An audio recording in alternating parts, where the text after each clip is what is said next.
जनगणना पर बीजेपी ने की प्रेस कॉन्फ्रेंस। मंत्री नरेंद्र कश्यप ने विपक्ष पर साधा निशाना, कहा जातीय जनगणना से मिलेगा सामाजिक न्याय।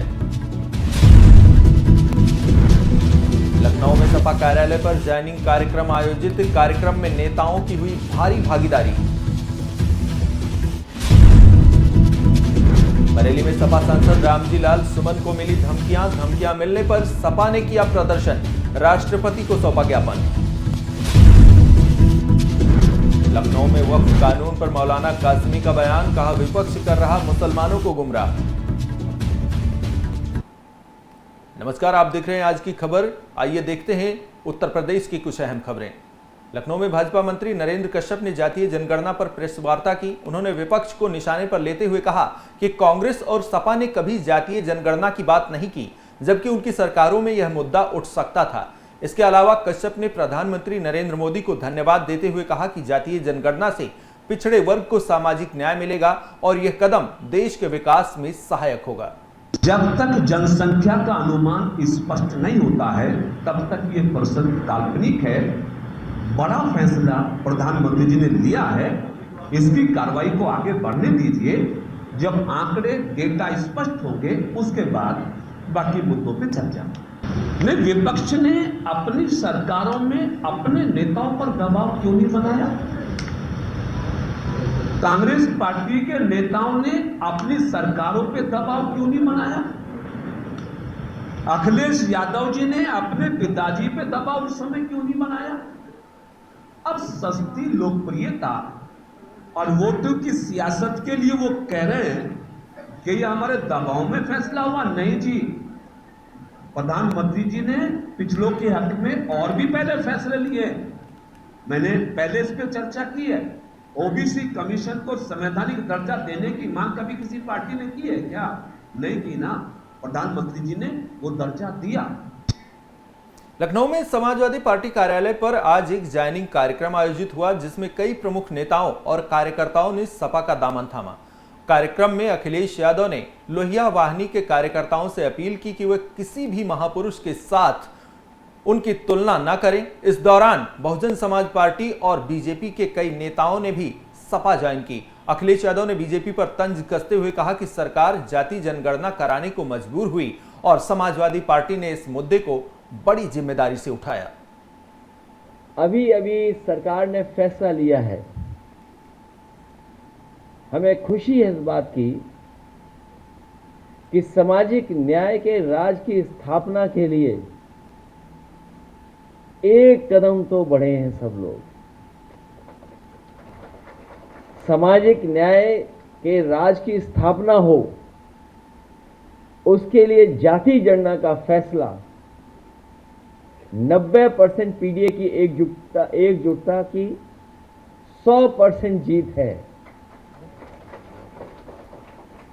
हम सबके सम्मिलित दबाव से भाजपा सरकार मजबूरन ये निर्णय लेने को बाध्य हुई है। सामाजिक न्याय की लड़ाई में ये पीडीए की जीत का एक अति महत्वपूर्ण।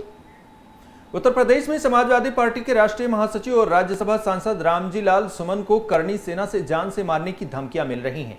साथ ही उनके काफिले पर हमला भी किया गया। इस घटनाक्रम के विरोध में सपा ने सेठ दामोदर पार्क में धरना दिया और सिटी मजिस्ट्रेट को राष्ट्रपति के नाम ज्ञापन सौंपा। सपा नेताओं का आरोप है कि राज्य में अराजकता बढ़ रही है और जनप्रतिनिधि भी सुरक्षित नहीं है। आदरणीय अखिलेश यादव जी के आदेश अनुसार आज हम लोग बरेली जनपद के अंदर हमारे पार्टी के राष्ट्रीय महासचिव राज्यसभा सांसद आदरणीय हमारे सुमन जी के खिलाफ जो उनके घर पर रास्ते में जो हमला हुआ है, उसके विरोध में आज हम लोगों ने समाजवादी पार्टी के जिला एवं महानगर संगठन के पार्टी के सभी सांसद, पूर्व विधायकों ने, सब लोगों ने विशाल धरना और प्रदर्शन किया है। इसके माध्यम से हम लोगों ने महामहिम राष्ट्रपति महोदय को ज्ञापन भेजा है और अभी तक जिन लोगों ने हमला किया है हमारे राज्यसभा सांसद सुमन जी के ऊपर, उसमें कोई कार्रवाई नहीं हुई। इसके लेकर हम लोगों ने आज यहाँ पर ज्ञापन सौंपा है। हम लोग जल्द से जल्द। वो एक दलितों के साथ में घटना हो गई थी बुलंदशहर के अंदर। वहाँ जा रहे थे, लेकिन रास्ते में ही किसी सेना, कोई भी सेना हो, करनी सेना या क्या, उन्होंने उन पर प्राण घातक हमला कर दिया। लेकिन अफसोस की बात ये है कि उन्होंने तो हमला किया, और जब वो बुलंदशहर पहुंचे तो बुलंदशहर की सरहद पर पुलिस खड़ी हुई थी, उनको वहां जाने नहीं दिया घटना। और उसके बाद में अफसोस और ज्यादा इस बात का है कि आज तक ऐसे लोगों के खिलाफ कोई मुकदमा नहीं लिखा गया, कोई कार्रवाई नहीं हो रही। खबर लखनऊ से है, जहां जमात उलेमाए हिंद के राष्ट्रीय अध्यक्ष मौलाना सुहेब कासमी ने वक्फ संशोधित कानून के समर्थन में बयान दिया। उन्होंने कहा कि विपक्ष इस कानून को लेकर मुसलमानों को गुमराह कर रहा है, जबकि यह कानून मुस्लिम समाज के हित में है। मौलाना ने उदाहरण देते हुए कहा कि जैसे 3 तलाक और धारा 370 पर सरकार के कदम से मुसलमानों को फायदा हुआ, उसी तरह यह कानून भी मुसलमानों के लिए लाभकारी होगा। देखिए, देश के अंदर पिछले 70 सालों से जिस तरीके से वक्फ की ज़मीनों को माफियाओं ने और उन पार्टियों के नेताओं ने जब तक सत्ता में रही हैं बड़े पैमाने पर लूटमार की और उसे जो है खुर्द-बुर्द किया और घोटालों के ज़रिए उस पर कब्रिस्तानों में मकान बना लिए, मस्जिद की दुकानों को उन्होंने बेच दिया। इन्हीं तमाम चीज़ों को लेकर भारतीय जनता पार्टी ने जो है और ख़ास तौर पे नरेंद्र भाई मोदी ने पूरे देश के अंदर जो है एक अभियान चलवाया और उसके ज़रिए जब मालूम हुआ कि इतने बड़े पैमाने पर घोटाले हुए हैं तो ये महसूस हुआ कि इसके लिए कड़ा कानून बनना चाहिए। और ये कानून जो है बनाने की 5 साल की मेहनत के बाद ये कानून बनाया गया है और इस कानून को लोकसभा राज्यसभा से पास कराया गया और राष्ट्रपति की मोहर लगने के बाद ये आज देश का कानून। लखीमपुर खीरी में सपा कार्यकर्ताओं ने राज्यसभा सांसद रामजी लाल सुमन पर हमले के विरोध में जोरदार प्रदर्शन किया। कलेक्ट्रेट पहुंचे सपा कार्यकर्ताओं ने मुख्यमंत्री योगी आदित्यनाथ का पुतला फूंका और जमकर नारेबाजी की। सपा नेत्री प्रख्याति खरे के नेतृत्व में पुतला दहन कर राष्ट्रपति को संबोधित ज्ञापन जिला प्रशासन को सौंपा, जिसमें हमलावरों के खिलाफ कड़ी कार्रवाई और सांसदों विधायकों की सुरक्षा बढ़ाने की मांग की गई। खबर सीतापुर से है, जहां आगामी बाढ़ सीजन से पूर्व तैयारियों की समीक्षा के उद्देश्य से जिलाधिकारी अभिषेक आनंद ने लहरपुर तहसील के तटीय क्षेत्रों का स्थलीय निरीक्षण किया। निरीक्षण के दौरान उन्होंने सिंचाई विभाग द्वारा संचालित तटीय परियोजनाओं की गुणवत्ता का गहन परीक्षण किया। इसके अलावा स्थानीय लोगों की वर्षों पुरानी समस्या को जड़ से समाप्त करने के उद्देश्य से उन्होंने मौके पर मौजूद अधिकारियों को निर्माण कार्यों में और अधिक तेजी लाने के सख्त निर्देश दिए। सीतापुर में समाजवादी पार्टी की तरफ से एक कार्यक्रम में बाबा साहब अंबेडकर के चित्र के साथ अखिलेश यादव का चित्र जोड़ने पर भाजपा ने कड़ा विरोध जताया है। भाजपा जिला अध्यक्ष राजेश शुक्ला के नेतृत्व में अंबेडकर पार्क में प्रदर्शन कर सपा के इस कृत्य की निंदा की गई। भाजपा नेताओं ने इसे बाबा साहब का अपमान बताते हुए सपा से माफी मांगने और दोबारा ऐसा न करने की लिखित आश्वासन मांगा। प्रदर्शन में कई पदाधिकारी और कार्यकर्ता मौजूद रहे। बाबा साहब का अपमान बार बार देश की पार्टियां करती रही हैं, पहले से करती रही हैं। पहले से बहुत सारे प्रयास किए बाबा साहब के अपमान के लिए। अब बाबा साहब का अपमान हिंदुस्तान नहीं सहेगा। यशस्वी प्रधानमंत्री महोदय जी ने जो बाबा जी के सपने थे, उन सपनों के साकार करने के लिए काम करने के प्रयास किया है। उसमें वंचितों के लिए चाहे इज्जत घर की बात हो, चाहे मकान देने की बात हो, इनके मकान नहीं थे, चाहे पीने के पानी की बात हो, सारी चीजें करने का प्रयास आदरणीय प्रधानमंत्री मोदी जी ने किया है। और ये भी ठान लिया है कि बाबा साहब का अपमान जो पूर्ववर्ती सरकारें करती रही आई हैं, ये अब सहा नहीं जाएगा। बाबा साहब।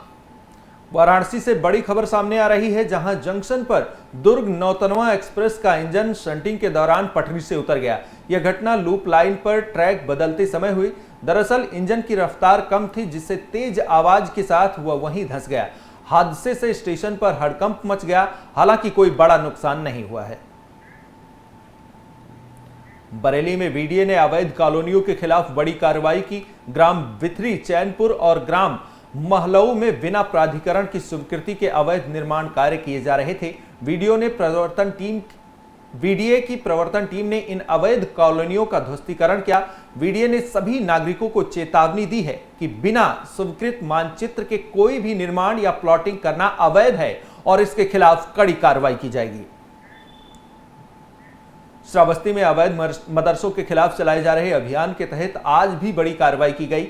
जिले में कई मदरसों को सील कर दिया गया, जबकि अब तक कुल 41 मदरसे बंद किए जा चुके हैं। जिलाधिकारी अजय द्विवेदी के निर्देश पर बिना मान्यता के चल रहे मदरसों के खिलाफ यह अभियान लगातार जारी है।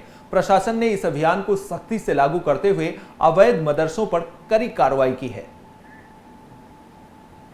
खबर श्रावस्ती से है, जहां घरेलू विवाद के चलते दो पक्षों के बीच जमकर मारपीट हो गई।